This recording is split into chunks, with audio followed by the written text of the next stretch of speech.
Bonjour et bienvenue chez Inconsciente, le podcast qui parle d'hypnose humaniste, ericksonienne, de PNL, de communication non violente et de transgénérationnel. Je m'appelle Pascaline Nogrette Mipoudou, hypnothérapeute à Bordeaux et facilitatrice en communication non violente. Passionnée par le corps et l'esprit et les liens entre les deux, je suis très motivée pour partager et simplifier tous ces outils que j'ai découverts toute seule en formation ou dans les bouquins.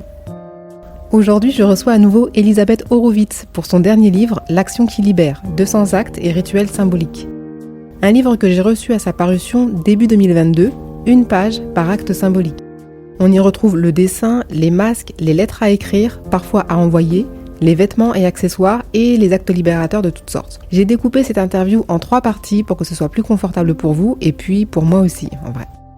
Dans cette première partie, Elisabeth nous parlera dessin, figurines miniatures et masques à porter et thérapie narrative par les lettres. Je vous ai directement coupé les bonjours, comment ça va, parce que en fait ma voix était pas terrible sur l'enregistrement, donc vous entendrez principalement Elisabeth.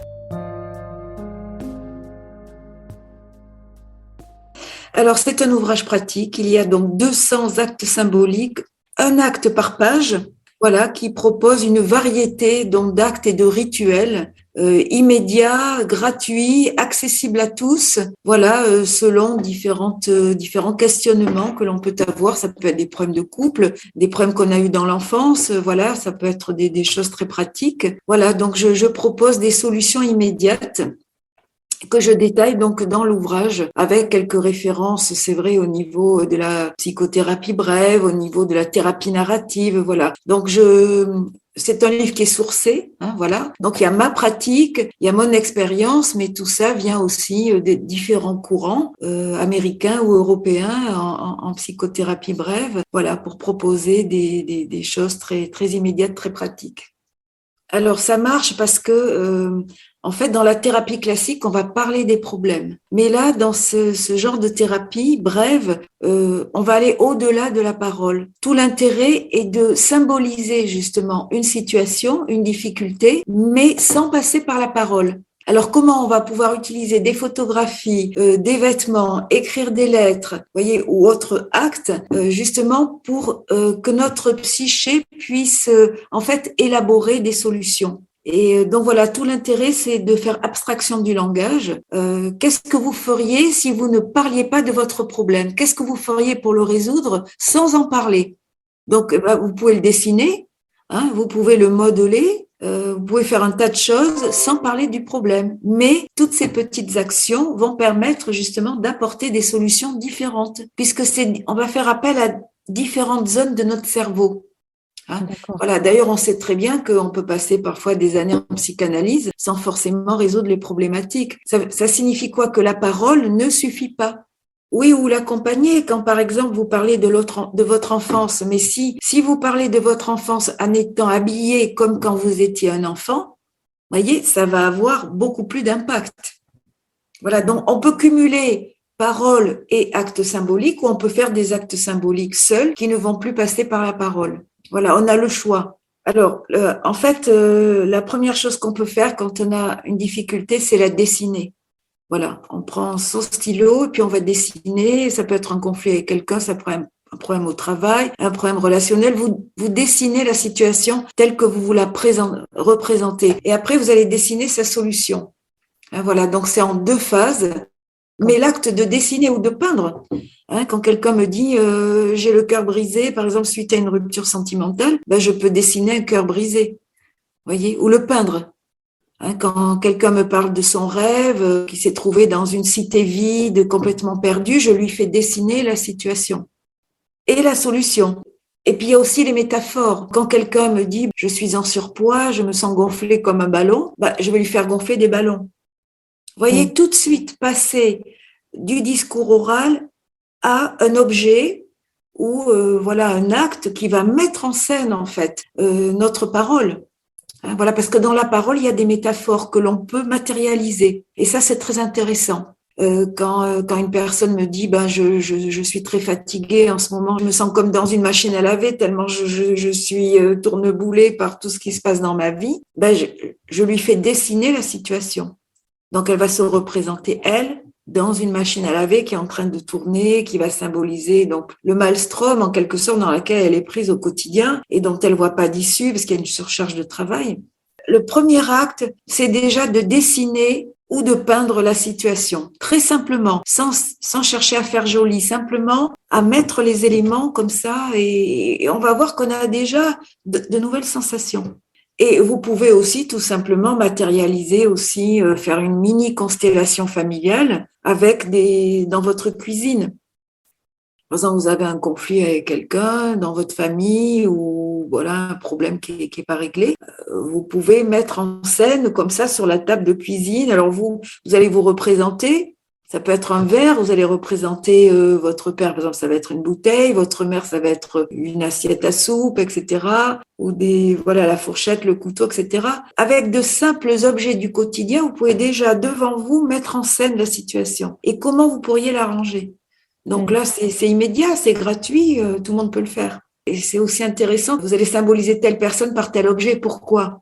Des objets plus grands que d'autres, voilà, qui sont plus imposants parce que c'est peut-être une personne dominante dans l'histoire familiale. Et comment, en fait, l'écart entre les différents objets, qui est proche de qui, pourquoi, est-ce que vous êtes en dehors du système ou au contraire très intégré au système. Vous voyez, il y a toute une étude spatiale des objets qui vont représenter donc chaque personne. Vous pouvez travailler avec des figurines miniatures aussi, hein. C'est pareil. Là, au lieu d'aller faire, si vous n'avez pas le temps d'aller faire une constellation familiale, voilà, in vivo, un atelier, vous pouvez déjà dans un premier temps prendre des figurines miniatures. Il y a d'ailleurs tout un pan de la thérapie avec des figurines. Hein. Ça, c'est le travail de Margaret Lowenfeld à Londres dans les années 30. Elle recevait des adolescents qui étaient en crise, qui avaient évolué avec des parents négligents ou maltraitants, etc. Donc, les adolescents manipulaient ces figurines et remettaient en scène, en fait, ce qui se passait chez eux. Et elle s'apercevait que symboliquement, ça permet de métaboliser psychologiquement toutes ces situations et aussi spontanément de trouver des solutions. Voilà, donc c'est très, très intéressant. Voilà, donc lui, c'est exactement ça, il a dessiné spontanément la solution. Ouais. Mais c'est vrai que les enfants, face à des traumatismes, ils ne vont pas forcément en parler, ils vont le dessiner tout de suite. Je pense par exemple à une fillette qui a perdu sa maman. Elle va dessiner au sol le corps de sa mère et elle va s'asseoir à l'intérieur. Donc c'est tout de suite spontanément un acte symbolique. Ou un petit garçon qui est abusé sexuellement par son père, il va dessiner la main de son père, il va lui tendre, il va lui dire tiens, je te rends ta main. Et il va pas expliquer la situation, mais il va la symboliser, il va la dessiner. Et c'est une première étape face à des traumatismes ou tout simplement face à des petits conflits de la vie quotidienne, le fait de dessiner. Et on se rend compte que ça va même plus loin que, imaginez par exemple, vous avez un conflit dans votre travail, vous dessinez la situation. Le lendemain ou la semaine suivante, quand vous repartez à votre travail, comme par magie, la situation va peut-être s'atténuer. Vous voyez, donc c'est incroyable.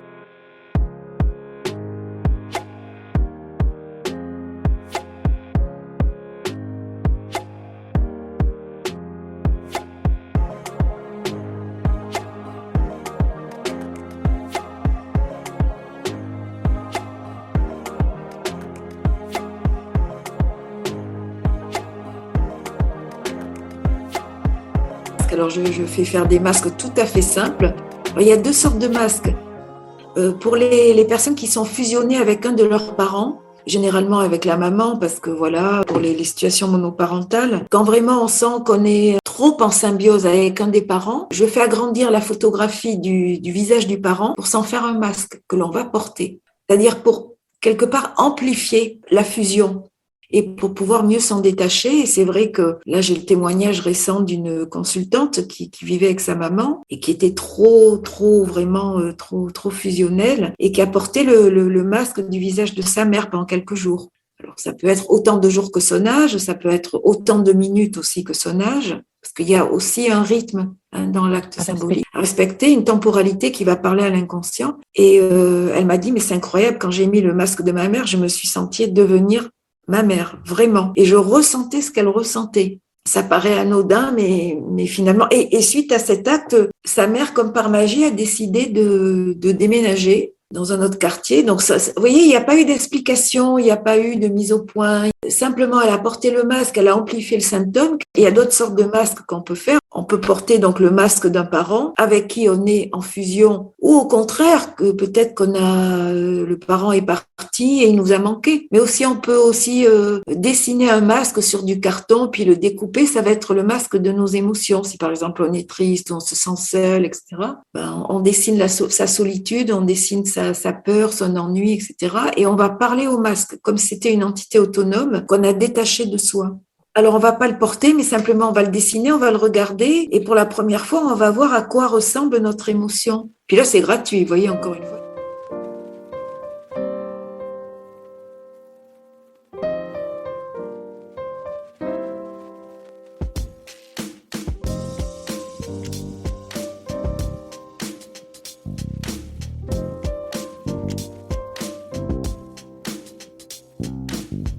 Très important, la thérapie narrative, ça c'est vraiment un des piliers aussi de mon ouvrage, c'est d'écrire des lettres.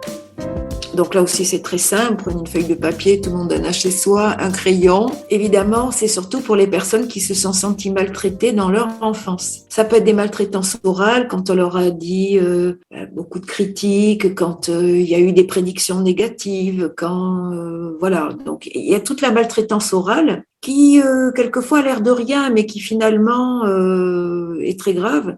Puis bon, évidemment, il y a les maltraitances, les abus sexuels. Bon, là, c'est très, très grave. Donc là, on va écrire aux parents en 5 points. Voilà ce que tu m'as fait, premier point, avec tous les détails. Voilà ce que j'ai ressenti, très, très important aussi, avec tous les détails. Voilà quelles ont été les conséquences dans ma vie, avec tous les détails également. Voilà quelles sont les conséquences actuelles. Et puis voilà la réparation que tu me dois.